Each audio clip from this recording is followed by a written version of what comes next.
It was that brotherhood that I thought we had it, but he may not have seen it like that because like when I was coming up with my other homies, like my homies that from the streets, that was like, you know what I mean? Like if I got a burger, we gonna split this burger. Right. You know what I mean? If I got some fries, we gonna split them fries. Like whatever I got or you got, and we gonna split it until we die.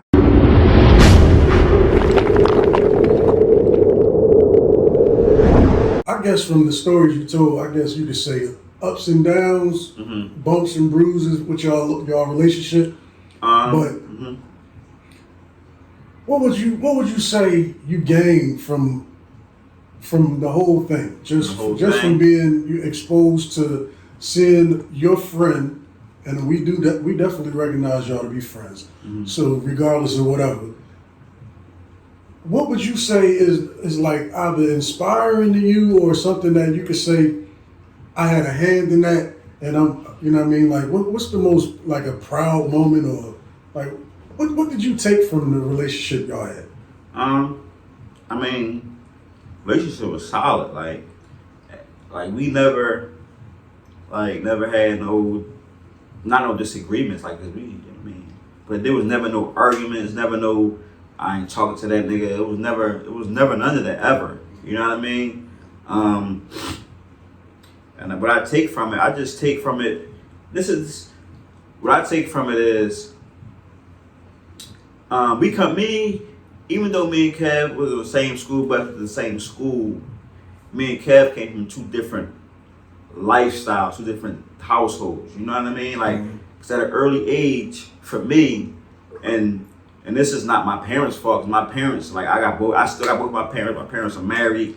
You know what I mean? They always been there for me. I've had, let me see, probably 90% of what I needed, and I had 100% of what I needed and probably 80% of what I wanted. So I never wanted for anything. Right. But yeah, I remember you being fly in high school. I tried. You had every pair of Jordans ever. You know what I'm saying? Shout out to my parents. But at the same time, we lived in a neighborhood where you go outside, is my friends, they don't have their dad locked up, their mom on crack, their older brother selling drugs, so you gotta sell drugs. So that's what I came up from. That's all my friends. So that's what I seen. That's what I did. So pretty much, as a young age, I was not in the streets, but I was in it.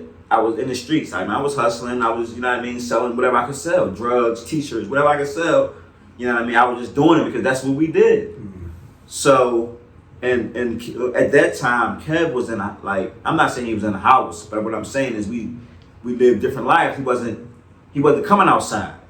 You know what I mean? I didn't. We lived in two different areas, but I know for a fact that he didn't come outside.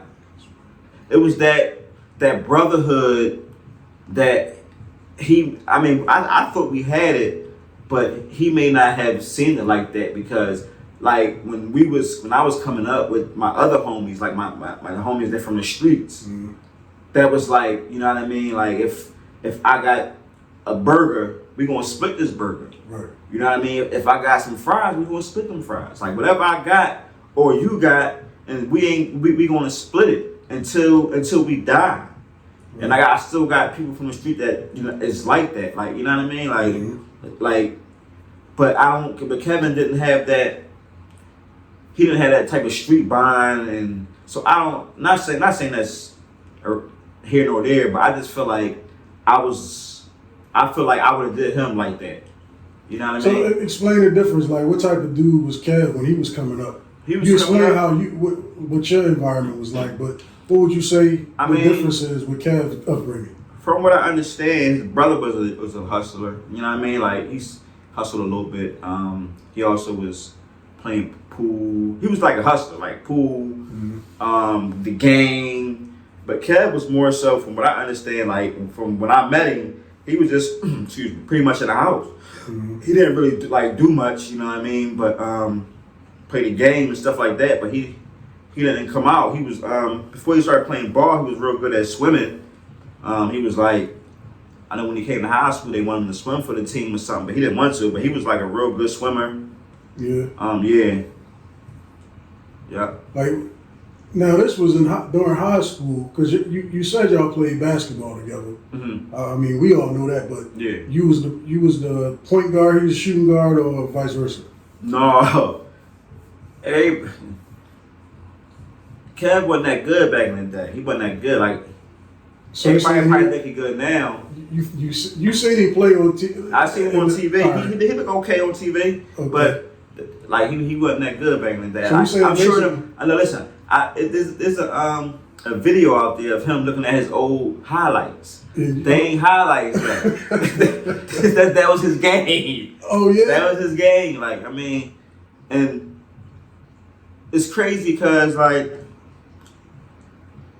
I'm just like, all right, George Washington, you went to George Washington with us, right? Right. They had a nice little run. They recently, like maybe like 5-6 years ago, they had a nice little Yeah, run. basketball. Yeah. Right, and you played ball for Coach Jones, our coach. Basketball, yeah, back Right. then. Yeah, So- I was on y'all team. Right, so we went to the game and they was doing real good. And this is after Coach Jones retired. Uh-huh. So we go to the game. Coach Jones there. And I think it's the new football coach. So he introduced our Coach Jones, who coached me, you, he coached Kev. Right. He said to the new football coach, "Yeah, this is Khalil. You know, this is the guy who Kevin Hart idolized. And this is on my life. I ain't gonna pay a fraud. And like Coach Jones said this, like this is who Kevin Hart idolized coming up. Like even when Khalil left, Kev wanted that number 5. You know what I mean? So that was, you know what I mean, our basketball thing. Like it was like he wanted to beat me, but he was always trying to beat me. You know what I mean? He always tried to beat me in basketball. He wanted to be better than me. Like it wasn't like he was trying to beat me. He wanted to be better than me. It was like, you know what I mean? I was that next stepping stone for him to be better, but he wasn't better than me. So he wasn't gonna be better. So basically, you saying basically if Kev was to line that up, even today you'll come off the couch and lock shit. No, not today. Not today. That boy in some type of shape right now. Yeah. I haven't played ball about 4 or 5 years. Okay. Real rap. Like Yeah. it only take a month to get it together if somebody want to play. Okay. But in a month, but not right now. Yeah, I mean, you'll never lose your hand on your Right, jump shot. you'll lose I stuff. mean, it might be a little slower. Right, I just gotta get my cardio back, my breath back, and you know what I mean. A couple shots up, you know what I mean. A couple combs, I'll be good. Yeah, give me a month. All right, shit, we might gotta line that up. You know what I mean? They said you said he ain't that good. Right. So that might be a shock to everybody who see him go at Chris Brown and all them. I mean, he pretty good. I mean, I'm not saying he's pretty good now, but right. I mean, he's a lot better than he was. Right, he a lot better. He is though.